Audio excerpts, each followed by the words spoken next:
आइए शुरू करते हैं। सब लोग ध्यान देंगे इधर। हम कल चर्चा कर रहे थे फैराडे का नियम। फैराडे के नियम में हमने ये देखा कि जो विद्युत वाहक बल है कुंडली के अंदर प्रेरित जो हो रहा है वो किसके बराबर आ रहा है? चेंज इन फ्लक्स, बल्कि ये कहना चाहिए कि rate of change of flux. चुंबकीय फ्लक्स के परिवर्तन की दर को विद्युत वाहक बल के अनुकरणपाती रखा गया। आपने इस अनुकरणपाती को हटाया तो एक कांस्टेंट आया। प्रयोगों द्वारा पता चला के की वैल्यू 1 होती है, तो यहाँ से विद्युत वाहक बल की वैल्यू आ गई D phi upon D T. यारा ये जो आपको इंटीग्रेशन डिफरेंशिएशन फॉर्म में दिखाई दे रहा है इसको बोलते हैं इंस्टेंटेनियस विद्युत वाहक बल, इंस्टेंटेनियस ईएमएफ। क्लियर है? मान लीजिए हमारा टाइम रेंज बहुत बड़ा है तब इस फार्मूले को हम नहीं लगाएंगे। अगर टाइम रेंज बहुत ज़्यादा होगा तो फार्मूला लगाएंगे E is equal to delta phi V upon delta T. हाँ जी भैया, समझ आ रहा है? अर्थात मैंने आपको पिछले साल भी ये बताया था, उसमें आपको जब पढ़ा रहा था वेलोसिटी एक्सीलरेशन तो भी बता रहा था कि अगर टाइम इंटरवल बहुत कम होगा तब D phi upon D T, या कोई व्यक्ति एक इंस्टेंट पर कितना विद्युत वाहक बल पैदा हो रहा है वो पूछेगा तो आप इस फार्मूले को लगाओगे। और अगर कोई पूछेगा कि नहीं साहब हमें तो 5 मिनट या 10 मिनट या 20 सेकंड 50 सेकंड के अंदर जो चेंज हुआ है फ्लक्स में वो बताओ, तो इस फार्मूले को आप लगा ला। तो इसमें और इसमें कोई बहुत बड़ा अंतर, ये जब टाइम एक दिया रहेगा, सिंगल टाइम दिया रहेगा तब ये फार्मूला, और एक से ज़्यादा टाइम दिया रहेगा तो ये फार्मूला। क्लियर है? अगर कुंडली में एक फेरा है तब तो ये फार्मूला, अगर n फेरा होगा तो n का मल्टीप्लाई हो जाएगा। क्लियर है? और विद्युत वाहक बल एक तरह का विभवांतर होता है। आई बात समझ में? बोलो भैया। तो इस पर न्यूमेरिकल बहुत तगड़े तगड़े पूछे जाते हैं। हाँ, अभी वो लेंज का नियम जब बताऊंगा तब वो माइनस आ जाएगा इसमें। फैराडे के नियम में तो केवल इतना ही है। अच्छा, फैराडे ने मैग्नीट्यूड बताया है, अब वो माइनस क्यों आता है वो लेंज के नियम में समझ में आएगा। अभी समझाऊंगा तो दिक्कत होगा। स्कूल पे पढ़ाया गया क्या ये चैप्टर? अभी नहीं पढ़ाया गया है, चलिए कोई बात नहीं। अब यहाँ पर एक छोटी सी बात मुझे समझानी रह गई थी कल। अगर आपसे कोई पूछे कि यार कुंडली के अंदर आपने विद्युत वाहक बल तो पैदा कर दिया, इतना मान लेते हैं, कितना भैया? D phi upon D T, या फिर E is equal to delta phi B. अच्छा, यहाँ पर तो हम इज इक्वल टू भी लगा सकते हैं क्योंकि अनुक्रमणपाती चिन्ह हटाएंगे तो के कांस्टेंट आएगा और के हटाएंगे तो क्या के की वैल्यू 1 होगी। फिर वही बात, तो चाहे फार्मूला ये सोचो और चाहे फार्मूला ये सोचो, इसमें n का गुणा कर देंगे तो ये भी n फेरों के लिए हो जाएगा। आप इन दोनों को पहले तो बताओ, समझ पा रहे हो? इन दोनों में अंतर समझ में आ रहा है सभी को? क्या अंतर है? ये औसत है, औसत विद्युत वाहक बल, और ये क्या है? ताक्षणिक विद्युत वाहक बल। जैसे कहते लप से कोई चीज आती है, लाइट लूप से चली जाती है ना, तो उस तरह से जब एक पल के लिए ये फार्मूला और मान लो 10 सेकंड 20 सेकंड तक चलता रहा तो ये फार्मूला। सवाल देख के समझ में आपको आना चाहिए कि कब ये लगाना है और कब वो लगाना है। टाइम अगर सिंगल पॉइंट दिया होगा तो ये लगाओगे, और मतलब 2 से 1 से ज़्यादा पॉइंट दिए रहेंगे टाइम के तो वो लगाना। बात समझ में आई? हाँ जी भैया, आगे बढ़े। तो इसमें जो पूछने वाली बात है या सवाल लगाते समय कई बार हम अपना कॉमन सेंस लगाते हैं, तो कोई पूछ सकता है ना कि यार विद्युत वाहक बल मान लो इतना हुआ, तो आप मुझे बताना, पीछे हम ओम के नियम को पढ़े थे। ओम का नियम क्या कह रहा था? V बराबर आई आर। V बराबर, अगर किसी परिपथ में धारा प्रेरित निकालना हो तो उस ओम के नियम का क्या फार्मूला होता था? तो यहां से V बराबर होता था आई आर। अगर वोल्टेज फलाना है और रेजिस्टेंस ढकाना है तो करंट निकालने का क्या फार्मूला बन जाएगा? वोल्टेज अपान रेट, उसकी प्रतिरोध लगा देंगे तो आ जाएगा। किसी परिपथ में बहने वाली धारा जो होगी, एक सेकंड,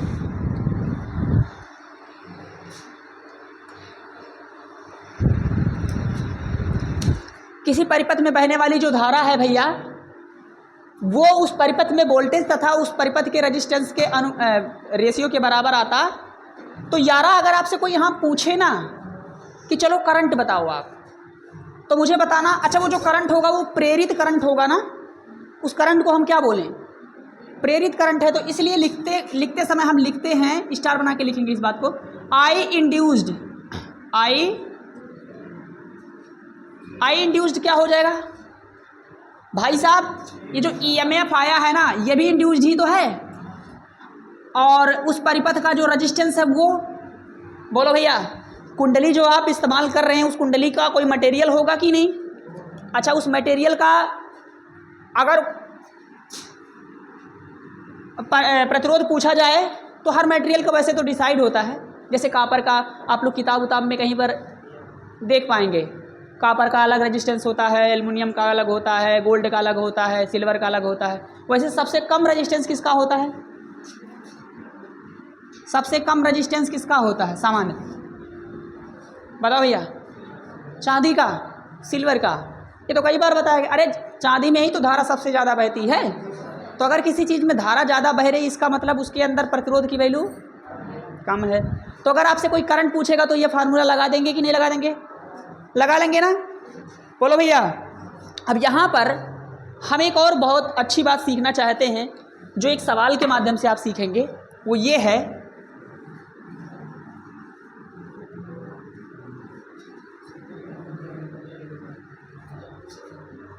करंट परिपथ में कब बहेगी, जब ईएमएफ बनेगा। ईएमएफ कब बनेगा बताइए, ईएमएफ कब बनेगा, जब फाई क्या होगा, चेंज होगा, पक्की बात है, जब फाई में चेंज होगा तब ईएमएफ बनेगा। और फाई कब चेंज होगा, जब आप कुंडली और चुंबक के आसपास मोशन करवाएंगे, इसीलिए तो जनरेटर चालू करके रखना पड़ता है।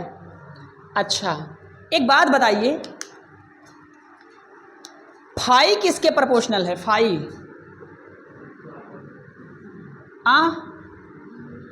फाई की वैल्यू इसके बराबर है।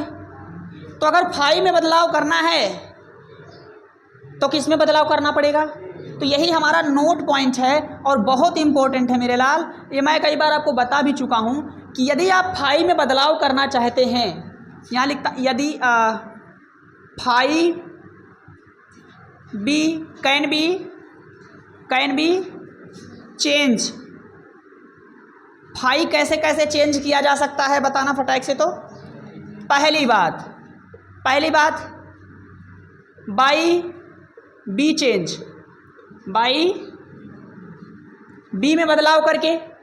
अरे बोलो यार, अगर हम बी में बदलाव करने लग जाएं तो क्या चेंज होने लग जाएगा। और दूसरी बात, एरिया बदलने लगे तो बाई एरिया वेक्टर चेंजेस। अगर हम एरिया में भी चेंज करने लग जाएं तो भी हमारा फाई चेंज होने लग जाए। और तीसरी इंपॉर्टेंट बात है कि भाई साहब बाई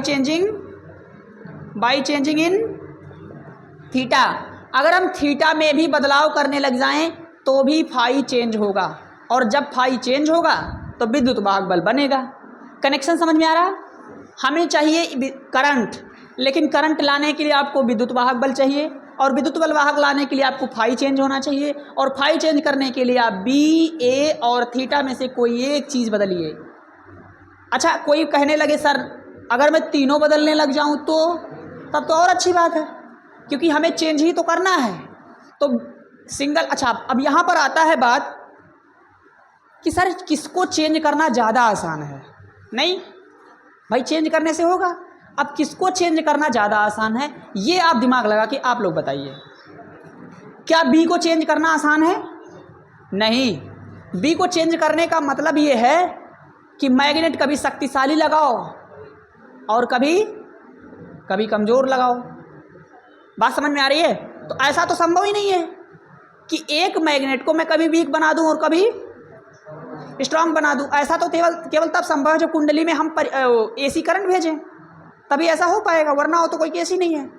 चलो भैया, तो एसी करंट भेजेंगे तो फिर वही बात यार, जब करंट हम पहले में से भेज रहे हैं तो फिर हम किस बात के लिए लगाएंगे उसको, वो फेल हो जाएगा। उसके बाद एरिया चेंज करने लगेंगे। अच्छा एरिया चेंज करना भी बहुत ज़्यादा हमारे कंट्रोल में है नहीं। तो एरिया अगर चेंज करना हमारे कंट्रोल में नहीं है तो फिर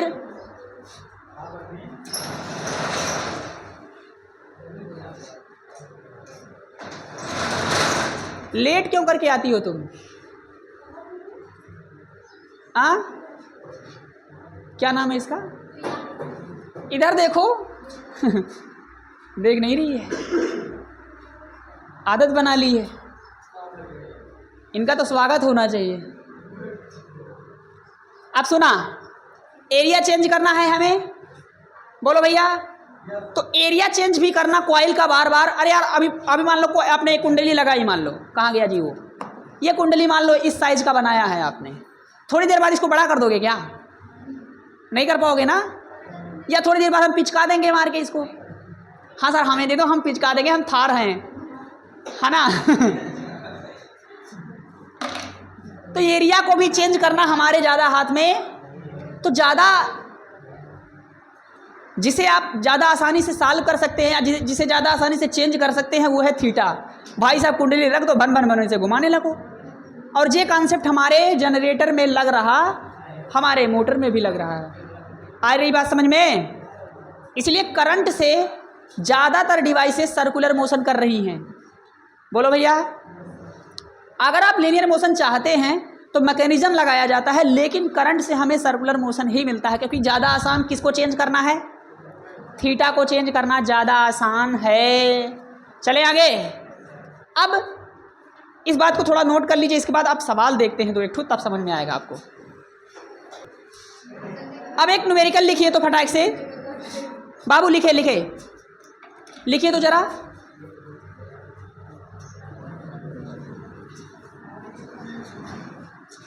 देखो हमने कोई टॉपिक पढ़ाया और न्यूमेरिकल लगवाना शुरू कर दिया, और ये कहती हैं कि न्यूमेरिकल नहीं लगवाता मास्टर। बताओ यार कितना सरेआम अन्याय है, बड़ी समस्या है को। बी बराबर दिया है, इधर आ जाओ।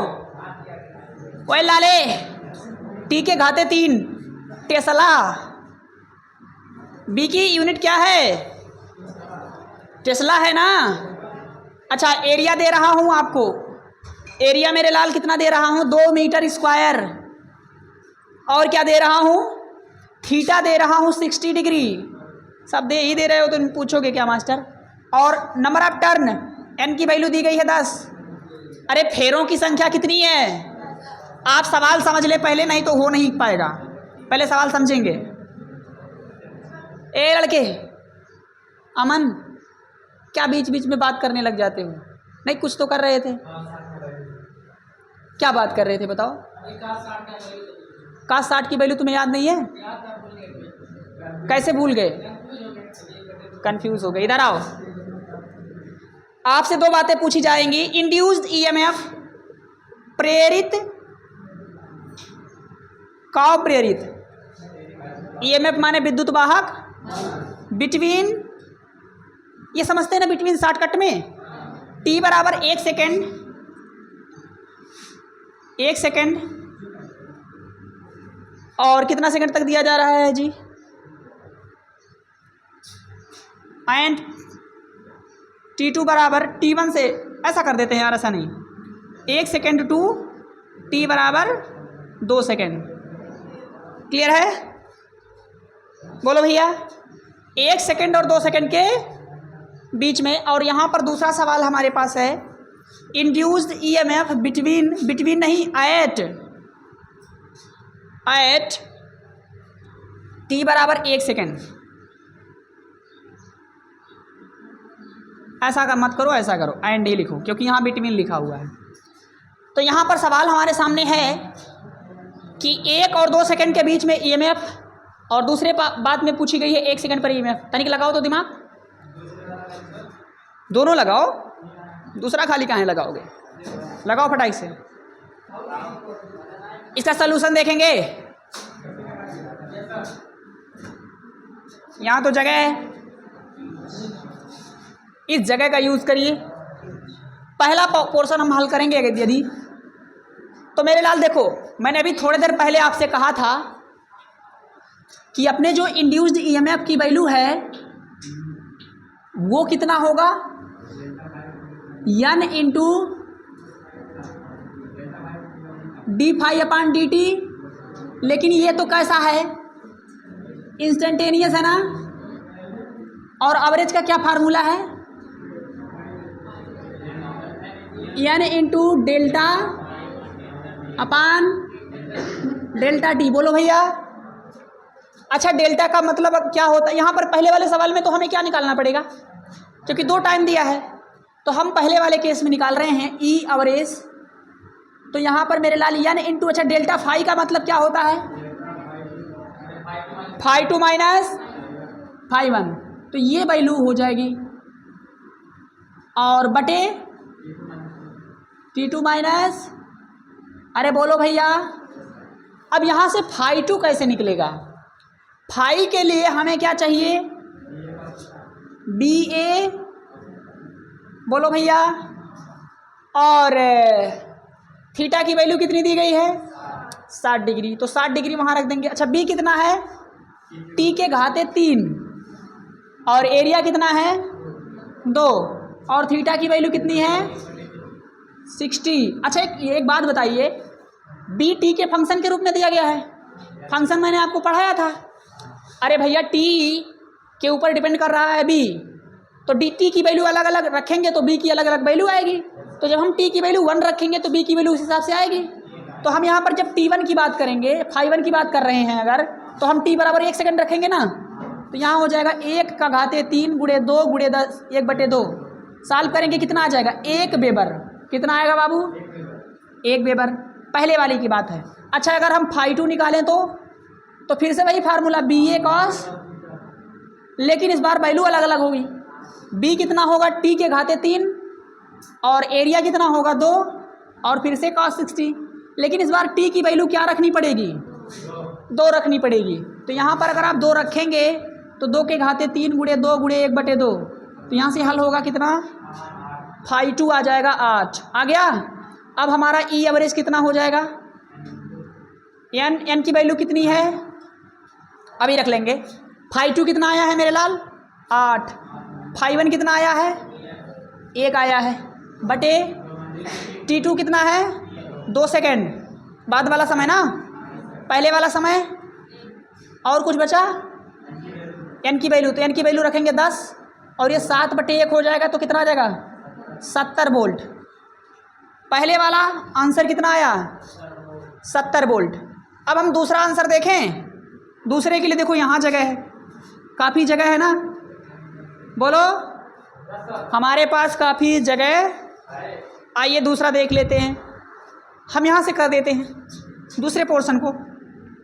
दूसरे पोर्शन में मेरे लाल t = 1 सेकेंड पे पूछा है, अर्थात मुझे इस बार फार्मूला चाहिए इंस्टेंटेनियस वाला, और इंस्टेंटेनियस कहता है n इंटू डी फाई अपान, अच्छा D phi upon D T का मतलब क्या है, फाई का t के सापेक्ष अवकलन करिए। तो हम क्या करेंगे, यहाँ पर ये वैल्यू पुट कर दीजिए थोड़ा, तो n की वैल्यू 10 है। अच्छा, d अपान डी टी, और फाई की वैल्यू कितनी है, बी ए कहाँ गया, एक सेकेंड, फाई की जगह पर क्या लिखेंगे, बी ए कॉस 60। बोलो भैया। तो यहाँ पर आपको मिलेगा क्या, 10 into D upon D T, जो वैल्यू दी गई उसे रख लीजिए। बी की वैल्यू कितनी है, टी के घाते 3, एरिया कितना है 2, और cos 60। बोलो भैया, इसको हल करिए तो, हाँ, ई इंस्टेंटेनियस बराबर, समझ तो आ रहा है ना भैया, 10 इंटू, अच्छा cos 60 की वैल्यू, तो ये कट जाएगा, टी क्यूब खाली बचेगा, तो d upon D t into t cube, इसको हल करेंगे तो 10 गुणे 3 इंटू टी स्क्वायर। भाई डी अब टी के घाते 3 का इंटीग्रेशन डिफरेंशिएशन करेंगे तो यही बनेगा। अब क्या हो जाएगा, इंस्टेंटेनियस बराबर, बल्कि ऐसा लिख देते हैं, एट टी बराबर 2 सेकेंड। बोलो, अरे 2 सेकेंड यार, अच्छा इसमें देखना, सॉरी 1 सेकेंड, मैं वो देख रहा था। तो 1 सेकेंड पर वैल्यू रखेंगे तो ई इंस्टेंटेनियस आ गया हमारा 10 गुणे 3 गुणे 1 के घाते 2। बोलो भैया, तो यहाँ से कितना आ जाएगा, 30 वोल्ट। सवाल समझ में आया? ये वाला सवाल इंस्टेंटेनियस का है और पहला वाला सवाल एवरेज का है, तो बहुत आप दिमाग लगाएंगे थोड़ा सा तो बहुत इजी लगेगा आपको, एक दो बार प्रैक्टिस में करेंगे तो। नोट करें इसको, लग गया ना, ये समझ में आ गया। एक और सवाल करेंगे रेल वाला, जिसे समझने के बाद इसमें कुछ बचेगा नहीं समझने के लिए, सारे कॉन्सेप्ट आपके क्लियर हो जाएंगे। तो बातें नहीं, एक बार इधर देखिए, एक और सवाल है, दिमाग लगा के करना। और क्या नाम है, अभय, अतुल, परवीन, आप लोग कल तीनों नोट अपना चेक करवाएंगे, और अगर पूरा नहीं हुआ चाहे जो हो, कल आप टेस्ट अपनी नोटबुक लेकर आएंगे, अगर आपका पूरा नहीं हुआ तो फिर चटका दिए जाओगे, ये ध्यान रखना। नोट्स बताओ यार, आप लोग नहीं लिख रहे हो, कितनी गलत बात है। पेपर में रिवाइज कैसे करोगे, दूसरे कॉपी से?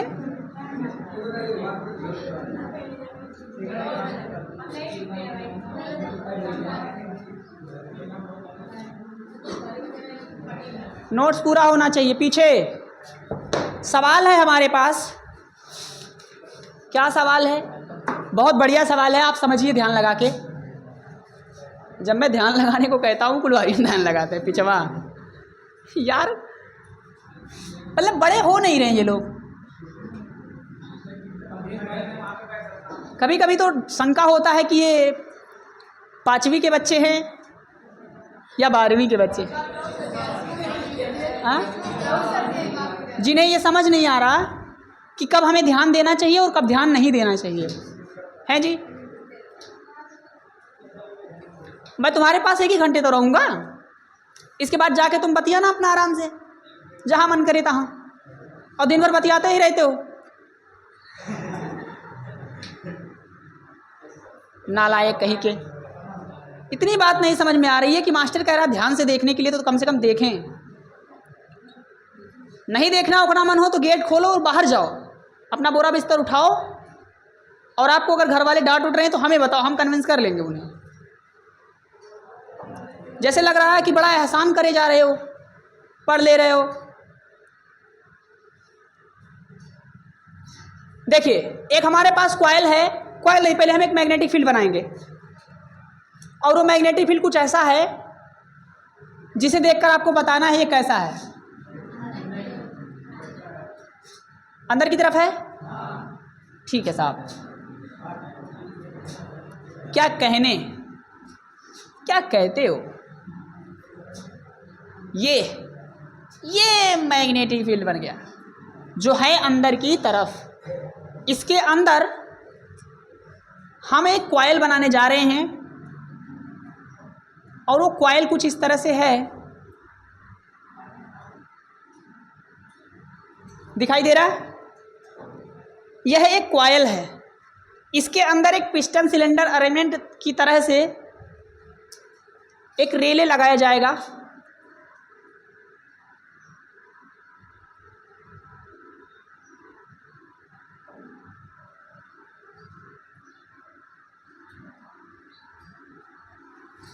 आपको कुछ समझ में आ रहा है? ये दिया गया है 3 मीटर प्रति सेकेंड, और जो चुंबकीय फ्लक्स की तीव्रता दी गई है वो दिया गया है 10 टेस्ला, B बराबर 10 तसला। और इसका लेंथ वंथ भी है यार, इसका लेंथ हवा कितना दिया गया है, 2 मीटर।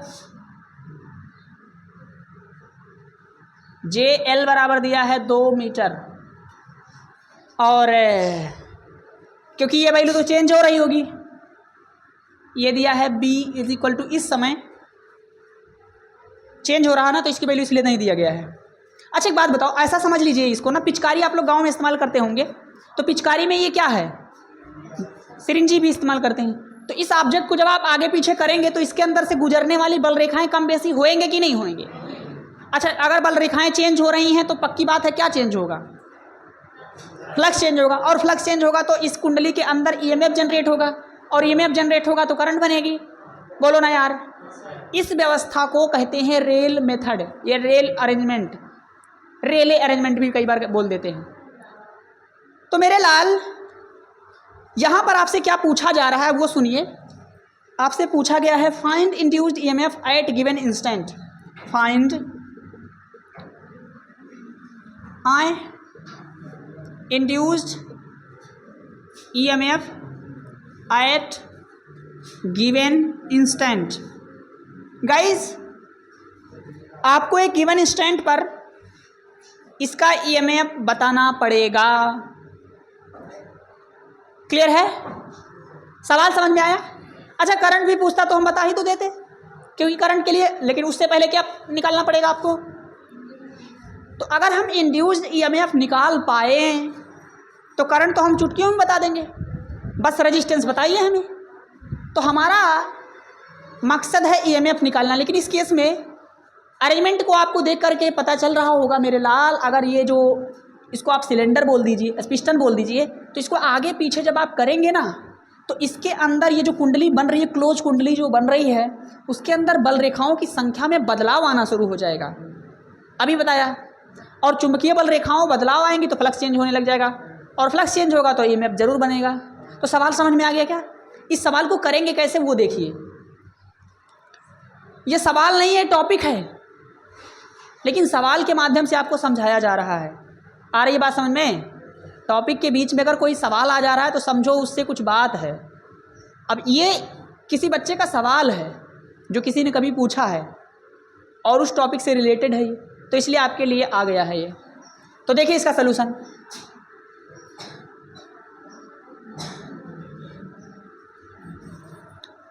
चलिए बताइए भैया, अपने को ईएमएफ निकालना है तो हमें d∅/dt निकालना पड़ेगा। पक्की बात है ना? अच्छा इंस्टेंट पर बोला है, एट ए गिवन इंस्टेंट, तो इसका मतलब इंस्टेंटेनियस निकालना पड़ेगा। और वो होता कितना है? ई इंस्टेंटेनियस बराबर यानी इंटू d∅/, क्या यही होता है? अच्छा यहाँ पर फेरों की संख्या कितनी है? सिंगल, तो n कितना हो जाएगा? 1 हो जाएगा। पक्की बात है? अच्छी बात है, पक्की बात है। अच्छा d/dt को ऐसे रहने देते, फाई की वैल्यू क्या होगी? b। अब मैं आपसे कछु पूछेगा, आप मुझे बताइए वैद्युत बल रेखाओं की डायरेक्शन किधर है? अंदर की तरफ, अंदर की तरफ है। पक्की बात है।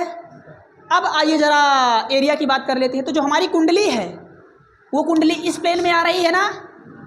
बोलो।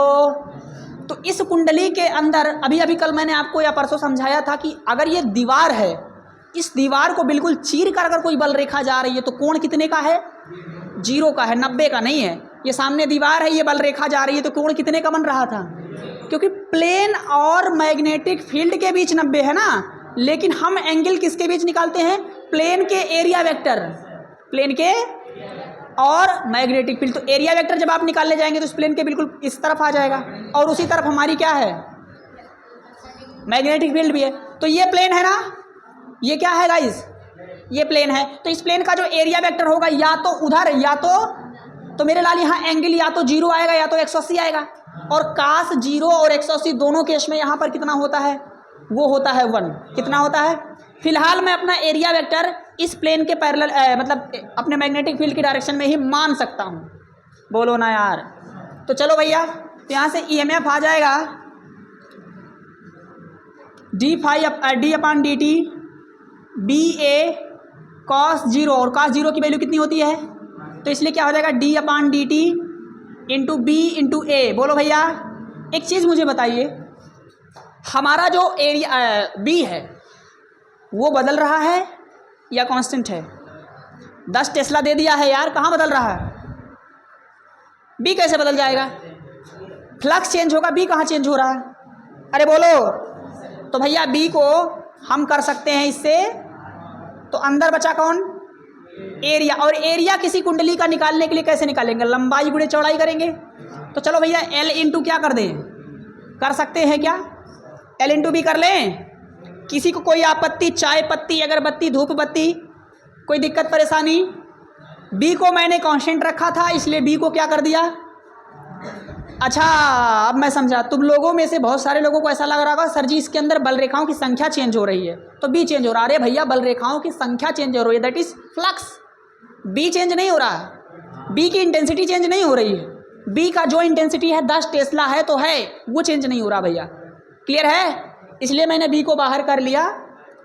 अब क्या करेंगे, हमने सोचा यार d/dt एरिया आएगा, एक लाइन और लिख देता हूं। अब यहां गड़बड़ क्या है बताओ कोई? दूल्हा किसी और की और बारात किसी, नहीं चलेगा। या तो एरिया को टाइम का फंक्शन बनाओ या तो टाइम को एरिया का फंक्शन बनाओ। तो कुछ करना पड़ेगा यहाँ, जुगाड़ की नहीं करना पड़ेगा, जुगाड़ करना पड़ेगा। आइए जुगाड़ कर लेते हैं। तो एरिया को हम रिप्लेस करना चाहते हैं तो एरिया कैसे रिप्लेस होगी? एरिया बराबर क्या होता है? लंबाई गुणे, क्योंकि ये रेक्टेंगल है, आयताकार है, तो आयत का एरिया क्या पढ़े हैं आप लोग बताइए? लंबाई गुणे, तो लंबाई L है और चौड़ाई B मान लिया। किसी को दिक्कत परेशानी? बोलो भैया, अभी दिक्कत हो तो बताओ। अब यहाँ पर चेंज कौन हो रहा है? L चेंज हो रहा है कि B? यहाँ B चेंज हो रहा है, L तो चेंज, तो फिर वो बाहर आ जाएगा। तो जो जो कांस्टेंट होता जाएगा वो बाहर आता जाएगा। BL बाहर आ गया, बचा कौन? dB/dt। अब इसे घूर घूर कर देखो, ये क्या है?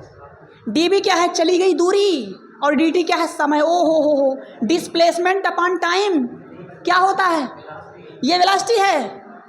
ये क्या है? नहीं आया समझ में? वेलोसिटी है ना, और वेलोसिटी कितना दिया गया है? अरे, और b कितना दिया है? लंबाई कितनी दी गई है? ओम फो सब दिया है। b की वैल्यू कितनी है? l की वैल्यू कितनी है? और वेलोसिटी कितनी है? तो यहाँ से आ जाएगा 10 दूनी 20, 20 दिया, तो ये आ जाएगा इंड्यूस्ड ईएमएफ 60 वोल्ट। कुछ समझ में आया? तो किसी बच्चे का ये सवाल है, और इसमें टॉपिक, और इसमें एक तरह से कहा जाए तो एक टॉपिक भी है, नहीं एक फार्मूला भी आ गया आपके सामने। कोई दिक्कत परेशानी? समझ आया क्या? हाँ, बशर्ते आपको डिफरेंशिएशन आना, वरना ये मुश्किल करेगा आपको। नोट करें इसको। ओके, तो अब आगे बढ़ रहे हैं। इसी के जैसा, इसी के तर्ज पर एक क्वेश्चन और खाएंगे। आइए देखते हैं वो क्वेश्चन क्या है।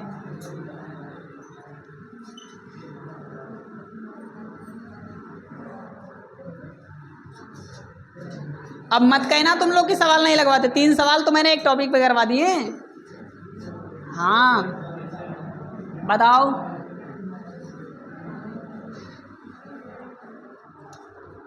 लिखिए सवाल। B बराबर 10 टेस्ला, आप ऐसे शॉर्टकट में लिख लीजिए सवाल को, है ना। और एरिया दिया है 2 metre square. Find induced EMF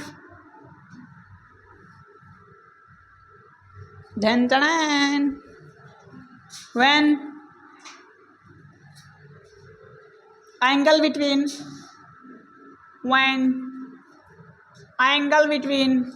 किसके बीच पूछ रहा है यार? B and A changes from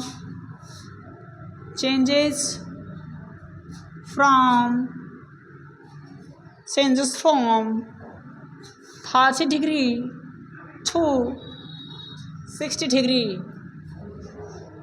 in 3 seconds। सवाल समझ लीजिए, अगर लैंग्वेज समझ ना आई हो तो बताओ फटाक से। आ गई? नहीं आया। हमसे कहा गया है कि अगर किसी का यार कॉइल के संबद्ध मैग्नेटिक फील्ड कितनी दी गई है, अर्थात वो चेंज नहीं हो रहा। एरिया कितना है कॉइल का? 2 मीटर स्क्वायर। करा फाइंड आउट EMF, विद्युत वाहक बल ज्ञात करिए, EMF ज्ञात करिए जब एंगल चेंज हो रहा है। क्या चेंज हो रहा है? एंगल B और A के बीच का ही होता है। अभी आप BA cos थीटा लिखते हैं ना, तो एंगल चेंज हो रहा है। कहाँ से कहाँ तक? 30 डिग्री से। पहले 30 डिग्री था, बाद में कितना हो गया? तो 30 डिग्री पर जो फ्लक्स आएगा वो φ1, और 60 डिग्री पर जो फ्लक्स आएगा चेंज हो रहा है। कितने समय में? 3 सेकंड में। अब आप निकालिए, आप लोगों को 2 मिनट का समय मिल रहा है, जल्दी करें। चलिए, आशा है कि आपने लगा लिया है। सॉल्यूशन देखते हैं। यार एक बात बताओ, ईएमएफ चाहिए तो अपने को क्या पता होना चाहिए? N into delta phi upon delta T. Sir इस बार आपने D phi upon D T क्यों नहीं किया? अरे काहे से कि मुझे पता है, ये एवरेज पूछ रहा है। कैसे पता? क्योंकि एंगल का रेंज दे दिया है।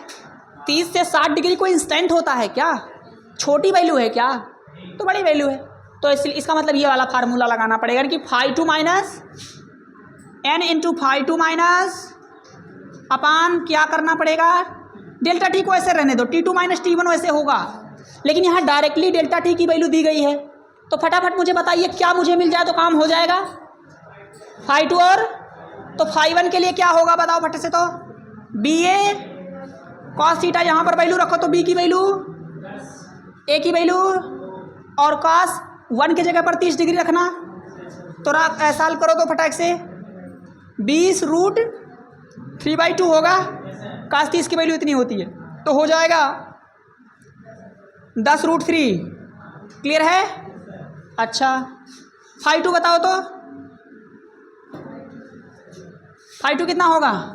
बी ए कॉस थीटा 2 बताओ बटे से। तो बी और ए और कॉस 60।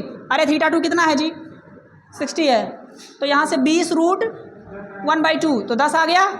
तो बस काम हो गया। क्या करूँ मैं?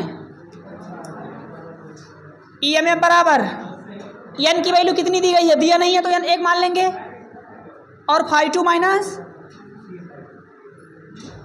अपान डेल्टा टी। जरा देखो तो यहाँ फाई टू कितना आया? ये फाई वन है और ये फाई टू है, 10 है। फाई वन कितना है? 10√3, 10 अपान वो कहाँ गया जी?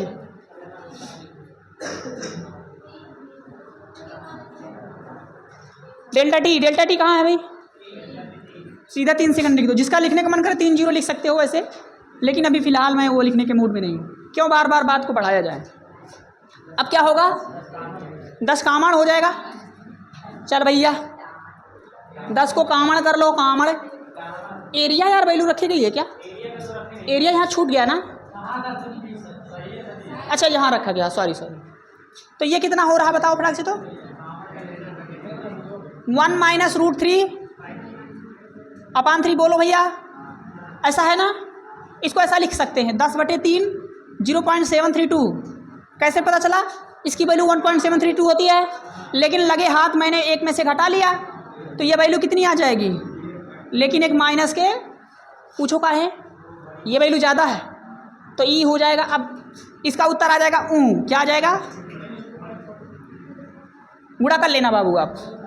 आप महान आत्मा हो, आप गुणा कर लेते हैं, अच्छे बच्चे हैं, नोटिया लीजिए।